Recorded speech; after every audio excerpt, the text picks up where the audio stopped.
இந்த ஒரு ஸ்வீட் நம்ம எல்லாத்துக்குமே ரொம்ப பிடிக்கும். இது வந்துட்டு வீட்லயே ரொம்ப சுலபமா ரெடி பண்ணலாம். ஸோ வரப்போற நியூ இயருக்கு இதை வீட்டில் ட்ரை பண்ணி பார்த்துட்டு எப்படி இருக்குன்னு எனக்கு கமெண்ட் பண்ணுங்க. இந்த வீடியோவை கண்டிப்பா சேவ் பண்ணி வச்சுக்கோங்க.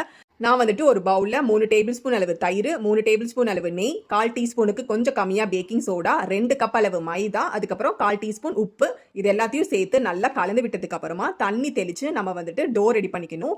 இதை வந்துட்டு நல்லா பிசைஞ்சு ரெடி பண்ணிக்கலாம். ஸோ இங்க பாத்தீங்கன்னா நிறைய தண்ணி தேவைப்படாது. ஸோ பார்த்து ஆட் பண்ணிக்கணும். இப்போ நம்ம ரெடி பண்ண டோவை நீங்க வீடியோல பாக்குற மாதிரி இந்த மாதிரி பிசைஞ்சுக்கணும். அதாவது பாதி பாதியா பிச்சு இந்த மாதிரி பிசைஞ்சு 1 மணி நேரம் ஊற வச்சிடணும்.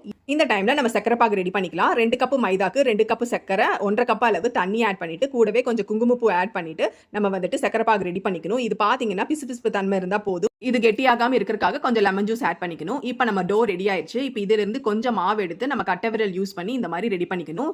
இப்போ இது ரெடியான உடனே நம்ம வந்துட்டு எண்ணெயில போட்டு பொரிச்செடுக்கணும். எண்ணெய் வந்துட்டு ரொம்ப மிதமான சூடுல தாங்க இருக்கணும். அதாவது கை பொறுக்கிற சூடு.